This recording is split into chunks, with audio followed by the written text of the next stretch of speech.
भी जहन में गूंज रही हैं और सूरज ओझा बीट कैंट अस्पताल से लगातार हमारे साथ जुड़े हुए हैं। रवि जैन भी हमारे सहयोगी जुड़े हुए हैं। रवि, वो दुखद खबर कि अब लता दीदी हमारे बीच नहीं रही।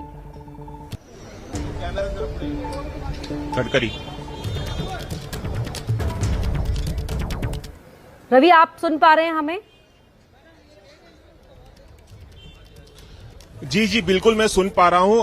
अभी अभी नितिन गडकरी जो अस्पताल पहुंचे हैं, उन्होंने ये ट्वीट किया है कि देश की शान और संगीत जगत की सिरमौर स्वर कोकिला भारत रत्न लता मंगेशकर जी का निधन बहुत ही दुखद है। पुण्यात्मा को मेरी भावभीनी श्रद्धांजलि। उनका जाना देश के लिए अपूरणीय क्षति है। वे सभी संगीत साधकों के लिए सदैव प्रेरणा थी। यानी ऑफिशियल कंफर्मेशन अब आ गया है। खुद नितिन गडकरी जो कि केंद्रीय मंत्री हैं, वो खुद अस्पताल अभी 10 मिनट पहले अंदर गए हैं और अभी 2 मिनट पहले उन्होंने ट्वीट करके इस बात की पुष्टि की कि स्वर कोकिला लता मंगेशकर जो कि 92 साल की हैं और पिछले 4 हफ्तों से यानी कि 8 और 9 तारीख की जनवरी की दरमियानी रात से जो अस्पताल में भर्ती है, कोरोना पॉजिटिव होने के बाद से भर्ती थी, उनका निधन हो गया है। कुछ ही देर पहले शिवसेना के बहुत बड़े नेता संजय राउत ने ये जानकारी दी थी ट्वीट के जरिए कि एक युग समाप्त हो गया है।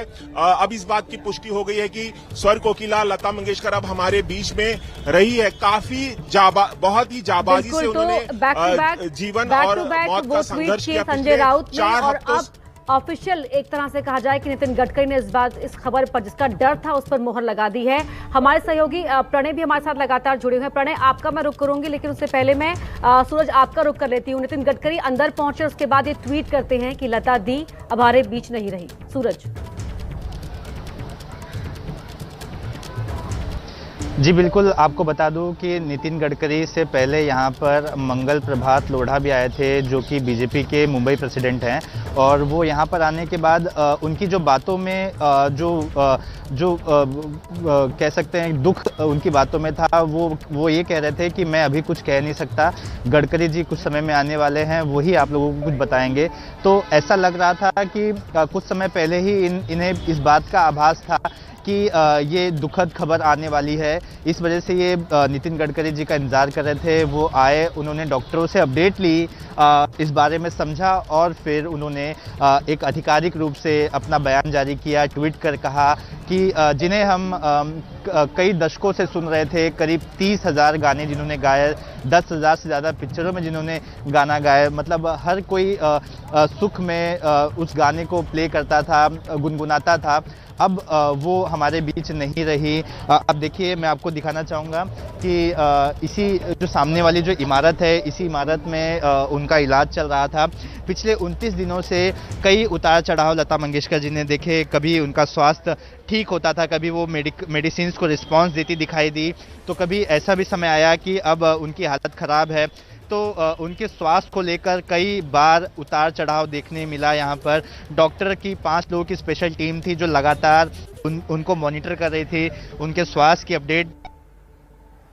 बिल्कुल सूरज, लगातार उनकी स्थिति को लेकर मॉनिटरिंग की जा रही थी, दुआएं की जा रही थी, लेकिन वो डर सच हो गया। लता मंगेशकर का निधन आज सुबह हुआ है। हमारे साथ प्रणय भी लगातार हमारे सहयोगी जुड़े हुए हैं। प्रणय, मैं आपका रुख करूंगी, उससे पहले हमारे साथ लगातार यहाँ पर अब जो प्रतिक्रियाएं हैं वो भी आनी शुरू हो गई हैं। कीर्ति आजाद जी जो पूर्व क्रिकेटर हैं, वो भी हमारे साथ जुड़ गए हैं। कीर्ति जी, बहुत दुखद खबर है, किन शब्दों में याद करेंगे आप लता मंगेशकर को? युग का अंत है ये।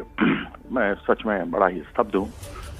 मुझे बहुत सारी यादें हैं। आपको जब 1983 में हम विश्व कप जीते थे, पहली बार भारतीय टीम क्रिकेट में विश्व कप जीती थी, तो उस समय बोर्ड के पास पैसे नहीं थे देने को।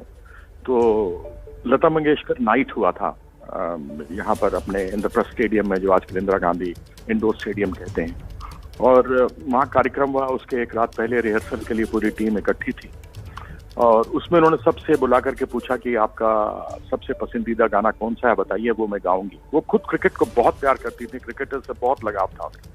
तो जब मेरी बारी आई तो मैंने कहा, लता दीदी मुझे वो वाला सुनाइए आपका, लग जा गले से कि ये हंसी रात हो कि ना हो। बोली नहीं ये मैं नहीं गाऊंगी, ये मुझे जहाँ मैं जाती हूँ वहीं पर सब कोई मुझे गाने के लिए कहता है।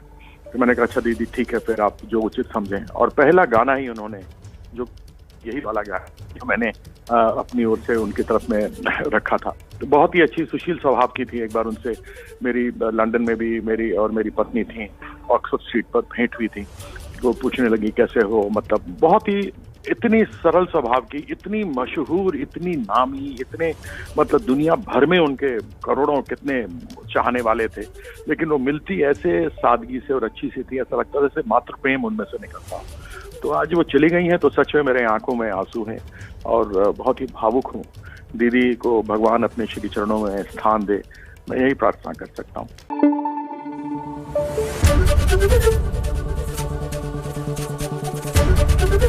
एबीपी न्यूज आपको रखे आगे।